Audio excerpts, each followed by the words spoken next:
Regarde bien. Pas autour. Dedans. Ton écran est allumé. Tu cliques, tu scrolles, tu likes. Mais derrière ce geste simple, il y a une guerre. Pas une guerre de chiffres, de hashtags ou de fans. Une guerre pour ton atmosphère spirituelle, car tout ce que tu regardes te regarde en retour. Tout ce que tu ouvres ouvre quelque chose en toi. Le monde n'a plus besoin de sorciers en capuche. Il a des artistes, des idoles aux voix d'or, des visages familiers, des stars que l'on suit comme des guides sans s'en rendre compte. Et ce qu'ils pratiquent n'est plus caché. Ils le disent, ils le montrent. Et nous, hypnotisés par le glamour, nous appelons ça style, empowerment, connexion, intention. Mais ce que le ciel appelle par son nom, nous l'avons renommé avec tendresse. Ce n'est pas un jeu, ce n'est pas une esthétique, c'est de la sorcellerie, visible, glorieuse et tolérée. Ils ont rebaptisé les autels, ils ont repeint les sortilèges, ils ont troqué les grimoires contre des playlists. Et pendant que tu écoutes, pendant que tu regardes, pendant que tu t'inspires, une atmosphère s'installe, invisible, subtile, contaminante. Tu crois te divertir, mais en esprit, tu participes.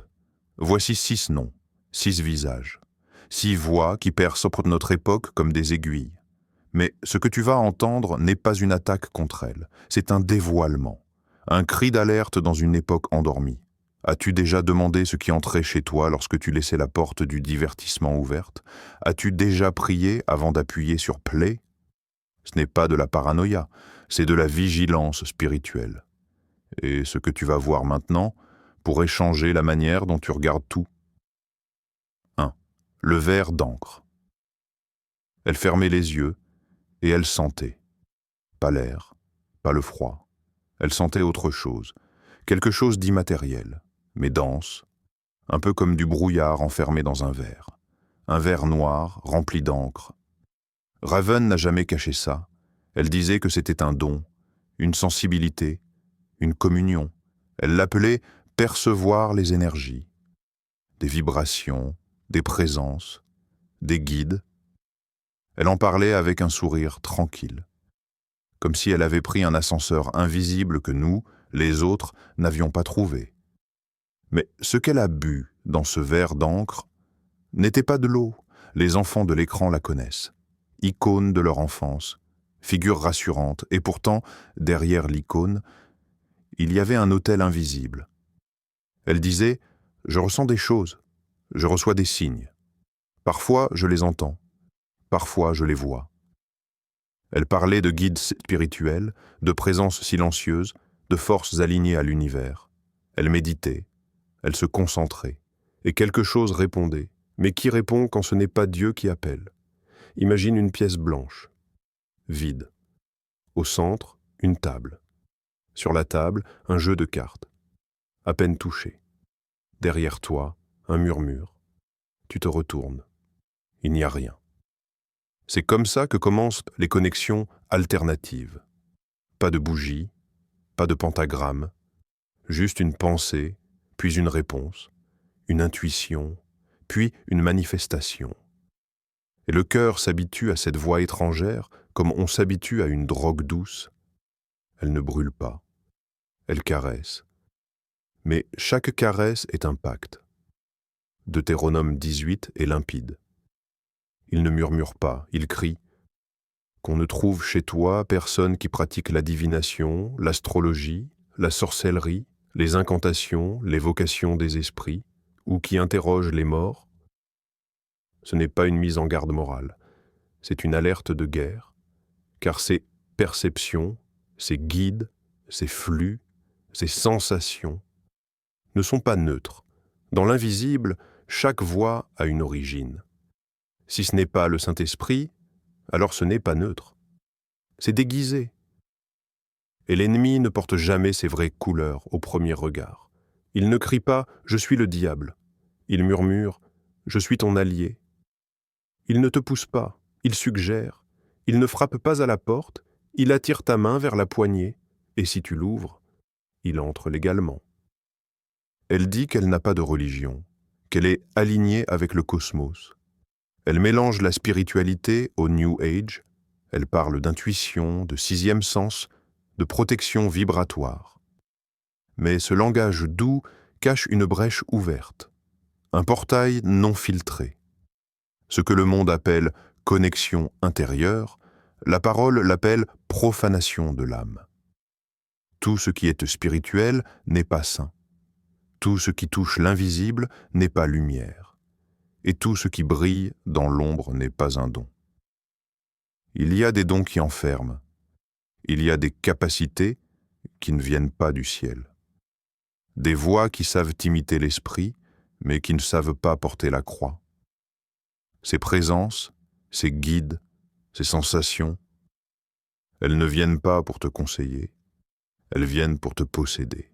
Le ver d'encre, c'est cette sensation floue, opaque, qui s'infiltre par la curiosité. Tu penses que c'est de la connaissance, tu crois que c'est une ouverture spirituelle.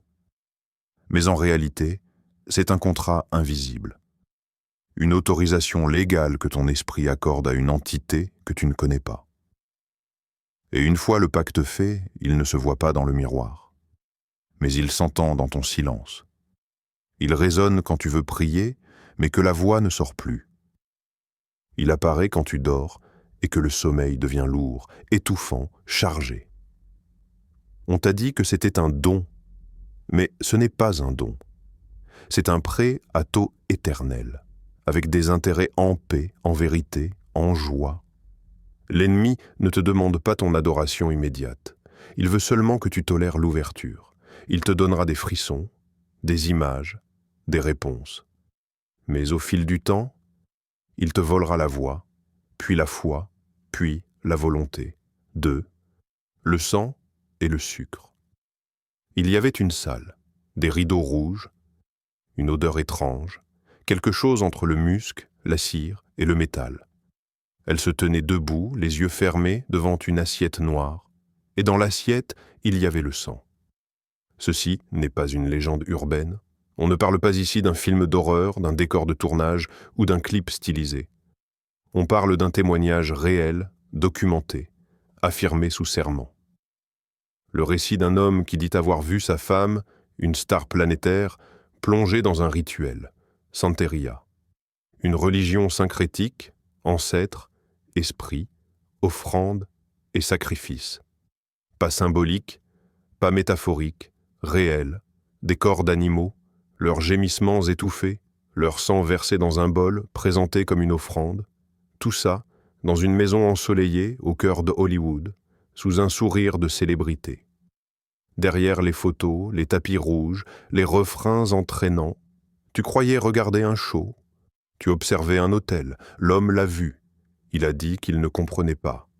Mais ce qu'il a ressenti, c'est ce que les Écritures appellent un frisson de l'âme, un froid intérieur, le genre de froid qui ne vient pas du vent, mais de la présence d'un autre esprit dans la pièce. Hébreux 10. Car par une seule offrande, il a amené à la perfection pour toujours ceux qui sont sanctifiés. Une seule offrande, le sang du Fils. Tout sacrifice après celui-là est une insulte silencieuse à la croix. Dans la Santeria, le sang est vu comme une clé, une manière d'ouvrir les portes vers les esprits, d'obtenir des réponses, des protections, des faveurs. Mais voici ce que le ciel voit, une parodie, un autel de substitution, un théâtre tragique où les acteurs ne savent pas qu'ils sont liés par des chaînes invisibles. Ce n'est pas un folklore inoffensif. Ce n'est pas une culture à respecter. C'est une transaction spirituelle. Le sang n'est jamais anodin. Tu verses du sang pour appeler, mais qui répond? Ce ne sont pas les ancêtres, ce ne sont pas des saints hybrides. Ce sont des esprits masqués qui prennent les visages que tu veux voir. Ils aiment la musique, ils aiment les bougies, ils aiment le rituel. Parce que pendant que toi, tu crois purifier ton âme, eux, ils réclament leur droit d'entrée. Le sang est un langage universel dans le monde spirituel. Dieu l'a utilisé une fois pour toutes à la croix. Mais l'ennemi le réclame encore pour ceux qui ignorent ou qui rejettent ce sacrifice unique, et chaque goutte versée en dehors de la croix devient un cri dans les ténèbres. Je refuse Jésus, je fais à ma manière. Et dans cette maison pleine de richesses, de parfums, de musique, ce cri a été entendu. Peut-être que c'était pour une purification, peut-être que c'était pour la chance, pour l'amour, pour le succès. Mais dans les coulisses, ce n'est jamais juste un rituel, c'est une accusation déposée dans l'invisible. Certains diront, mais ce n'est qu'un témoignage d'ex-mari, rien n'est prouvé. Mais en esprit, ce n'est pas la véracité juridique qui compte. C'est la trace spirituelle. Et elle est là, elle marque, elle pèse, parce que le sang laisse toujours des empreintes, même invisibles, surtout invisibles. Dieu n'a jamais demandé de sacrifice d'animaux après Jésus. Tout autel qui demande encore du sang est un autel étranger. Et quand tu couches avec celui ou celle qui sert à cet autel, tu ne partages pas seulement un lit, tu ouvres un pont spirituel. Ce qui les touche, te touche. Ce qu'ils appellent vient aussi chez toi. Tu croyais épouser une célébrité. Tu as uni ton âme à un rituel. L'Ancien Testament disait déjà « Tu ne t'uniras pas à des peuples qui sacrifient à d'autres dieux ». Ce n'était pas une règle culturelle. C'était un code de survie spirituelle. Tu peux aimer leur voix, leur style, leur force. Mais si leur force vient d'un autel interdit, alors leur force est une faiblesse en habit de soie. Et tout ce qui brille n'est pas lumière. 3. L'essor, en pleine lune. La lune était pleine. 1 minute après minuit, le silence, électrique. Des bougies noires alignées sur les rebords de fenêtres, des écrans allumés, des visages éclairés en bleu, des adolescents, des jeunes adultes, des fans. Ils attendaient le signal. Elle avait posté les dates. Elle avait dit les mots. Elle avait donné la recette. Un sort collectif, un rituel d'unité, un acte de résistance mystique. Mais dans le ciel, aucun ange ne s'est réjoui. Aucune lumière n'a dansé. Ce n'était pas une prière, c'était une attaque. Elle s'appelle Lana, mais ce soir-là, elle s'appelait prêtresse. Pas de robe noire, pas de livre ancien, juste une volonté, une conviction, un micro. Elle n'avait pas besoin d'un chaudron, elle avait des millions d'oreilles. Elle a dit que c'était un sort contre le mal. Elle a dit que c'était une forme d'amour. Elle a dit que la lune lui avait parlé, et ils l'ont cru. Ils ont suivi ses instructions, ils ont répété les phrases, ils ont visualisé, ils ont canalisé. Ils ont murmuré ensemble, à distance mais liés, des milliers, des dizaines de milliers. La technologie a remplacé le cercle, le Wi-Fi a servi de pentacle. Mais dans le monde spirituel, il n'y a pas d'excuse technique. Un sort est un sort. Un mot est une graine. Et une intention, c'est déjà une porte. Jacques 3. La langue est un feu, un monde d'iniquité, un poison mortel. Ce ne sont pas des métaphores. Ce sont des diagnostics spirituels. Quand tu répètes une parole de malédiction, même sans y croire, tu signes avec ta langue. Et dans l'invisible, chaque signature est visible. Il ne s'agissait pas d'une chanson, pas d'une simple performance. Il s'agissait d'un alignement, d'un appel unifié aux puissances des airs. Le genre d'appel que les ténèbres entendent très bien. Elle a dit qu'elle était une mystique. Elle a dit que ces mots avaient un pouvoir magique. Et elle avait raison. Mais ce pouvoir ne venait pas de Dieu. La musique qu'elle fait est sombre, sensuelle, tragique. Elle enveloppe, elle fascine. Elle parle de désir, de douleur, d'oubli. Et dans ce bain sonore, elle glisse des graines de doute, des graines d'ombre, des graines de pouvoir personnel. Et elle pousse en toi, chez toi. Tu chantes ces refrains sans penser, mais ton esprit entend les sous-titres, un sort collectif. Ce n'est pas poétique. C'est une tentative de manipulation démoniaque à grande échelle. C'est le détournement de la parole pour dominer l'autre. c'est l'abus spirituel sous forme artistique. C'est l'inversion des lois invisibles. Elle a utilisé la lune, car les phases lunaires dans l'occultisme marquent les fenêtres d'invocation. La pleine lune, c'est le projecteur, le signal, le moment d'intensité maximale. Et elle a choisi cette nuit-là. Ce n'était pas un hasard. Quand un sorcier agit en secret, c'est dangereux. Mais quand une célébrité le fait publiquement, en étant suivie, imitée, acclamée, c'est un tremblement de terre spirituel. Tu ne regardes pas un clip, tu ne suis pas un compte Instagram. Tu regardes une messe noire en streaming, masquée par l'art, le glamour et le son bien mixé. Et pendant que tu aimes ces publications, pendant que tu mets ces chansons dans tes playlists, pendant que tu la défends dans les commentaires, tu héberges. Tu crées une atmosphère. Tu permets à son esprit de s'étendre dans ton espace. Et ce n'est pas de la paranoïa. C'est une mécanique spirituelle. Les anges ne chantent pas ces refrains. Le ciel ne danse pas sur ces accords. Le Saint-Esprit se retire quand tu allumes ce feu. La voix est belle. Le son est profond. Mais l'âme derrière est contaminée. Et si tu t'unis à cette voix, tu ouvres la porte à ce qui la possède. Tu crois te détendre. Mais en esprit, tu participes. 4. Les cristaux ne parlent pas. Elle les place au bord de son lit, un par un. Un pour l'intuition, un pour l'amour, un pour la paix. Elle dit que les cristaux lui parlent, qu'ils vibrent, qu'ils respirent, qu'ils guérissent. Elle dit qu'elle est une sorcière. Et elle le dit avec tendresse. Elle s'appelle Vanessa. Elle rit souvent. Elle aime la lune. Elle collectionne les objets comme d'autres collectionnent des souvenirs. Cartes de tarot, pierres chargées, herbes sacrées. Tout cela posé comme une liturgie moderne, un hôtel de voyage. Elle dit qu'elle a eu un réveil, qu'un jour, la nature lui a ouvert les yeux, et qu'elle a compris que tout était connecté. Elle n'est pas effrayante, elle est belle, douce, sincère. C'est ça le piège, c'est l'ennemi sous le vernis de la lumière. Elle est allée à Salem, comme on va en pèlerinage. Elle y a cherché une vérité, une appartenance. Elle y a trouvé des gens comme elle. Et elle a dit « Je suis une sorcière, et ce n'est pas un mal ». Le rebranding du mal est l'un des plans les plus anciens. On ne t'enchaîne plus à des cultes secrets. On te vend la sorcellerie comme de la libération. On t'invite à te reconnecter à toi-même, à la terre, aux astres, au cycle. Mais reconnecter ton âme ailleurs qu'à Dieu, c'est comme vouloir respirer sans air. Deutéronome 18 ne distingue pas les bonnes sorcières des mauvaises.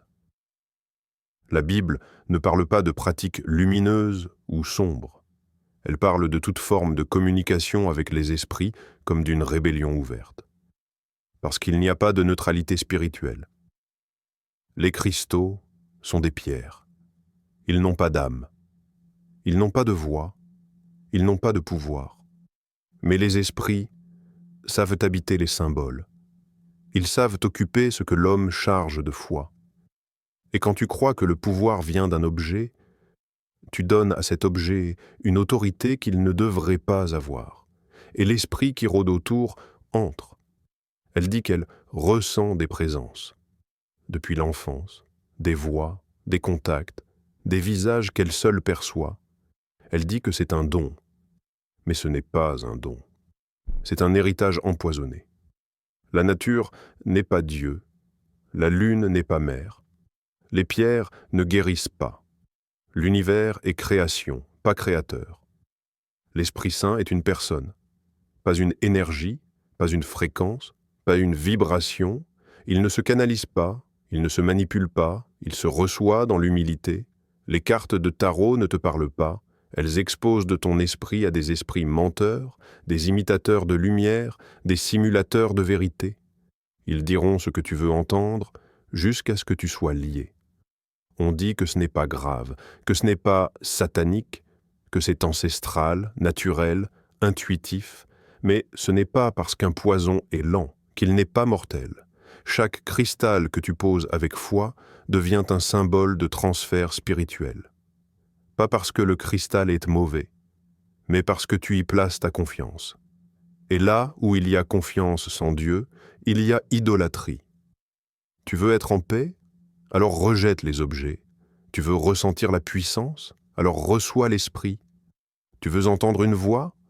Alors cherche la parole, car toute autre voix, même douce, même brillante, t'éloigne du berger. Elle dit qu'elle se sent forte, qu'elle se sent alignée. Mais ce que tu ressens n'est pas toujours ce qui est vrai, et ce qui brille n'est pas toujours ce qui est clair. La vérité n'a pas besoin de rituel. Elle s'est faite chair, elle a marché, elle a parlé, elle a pardonné, et elle a renversé tous les autels.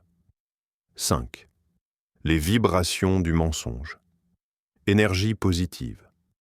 Haute fréquence. Crée ta réalité. Tu es ton propre miracle. C'est joli sur un mug. C'est doux dans un post Instagram. C'est rassurant dans une salle où flotte une musique lente et une odeur d'eucalyptus. Mais ce n'est pas la paix. C'est une contrefaçon. Elle s'appelle l'Izzo. Elle parle d'amour de soi, de guérison intérieure. Elle rayonne. Elle danse. Elle proclame la liberté. Mais dans les coulisses de ce discours, il y a des pierres bausiazes posées en cercle, des mantras murmurés, des chakras alignés, et des appels à des forces qu'elle ne nomme pas, mais qu'elle honore. Elle tient un cristal dans la main. Elle l'élève au front. Elle médite. Elle invoque l'esprit universel. Elle parle d'élévation, de purification, de connexion, et les gens la suivent. Pas parce qu'ils comprennent, mais parce que ça rassure. Parce que ça dit ce que la culture adore entendre. Tu n'as besoin de personne. Tout est en toi. Regarde à l'intérieur. Mais regarde mieux. Car le serpent disait déjà ça, dans le jardin. Premier mensonge, première séduction. Vous serez comme des dieux. Et maintenant, on appelle ça empowerment. Éveil. Spiritualité moderne. Mais c'est le même poison, juste en bouteille design. La Bible dit « Ma paix, je vous la donne. Je ne vous la donne pas comme le monde donne. » Jean 14, 27. Parce que le monde ne donne rien. Il vend. Il promet. Il illusionne. Les vibrations, elles ne sauvent pas. Elles ne libèrent pas. Elles ne parlent pas. Elles couvrent le silence intérieur, le vide qui réclame la vraie voix du Père. Cette culture du bien-être t'endort. Elle te fait croire que la paix est un état mental, un équilibre émotionnel, une posture du corps, un alignement céleste. Mais le vrai shalom, la paix qui guérit, ne descend pas de la lune. Elle ne sort pas d'un bol chantant, elle vient du sang versé à la croix. Ce qu'elle pratique n'est pas de l'art, ce n'est pas de la self-care. C'est un culte invisible, un autel sans croix, un encens sans prière, un Dieu sans nom, mais pas sans pouvoir. Elle dit « Je suis mon propre miracle ». Mais ce que tu fais là, c'est refuser la grâce. Tu dis « Je n'ai pas besoin d'un sauveur ». Tu déclares « Je me suffis ». Et à cet instant, le ciel se tait, parce que tu viens de rompre le canal. Tu veux de l'énergie? Reçois le feu du Saint-Esprit. Tu veux t'aligner? Aligne-toi avec la parole. Tu veux guérir? Plonge dans les plaies du Christ.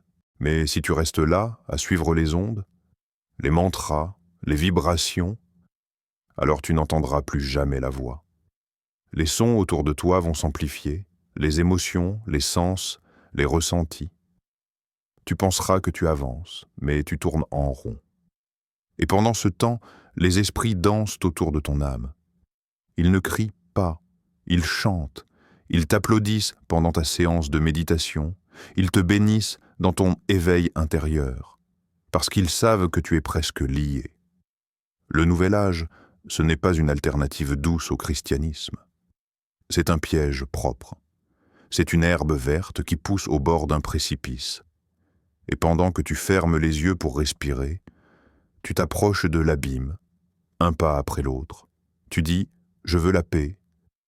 Mais la paix n'est pas une atmosphère, c'est une personne. Et son nom est Jésus. 6. Les escaliers doraient vers le vide.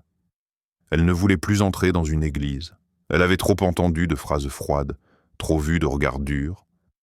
Alors elle a fermé le livre. Et elle est partie chercher ailleurs. Elle s'appelle Ariana.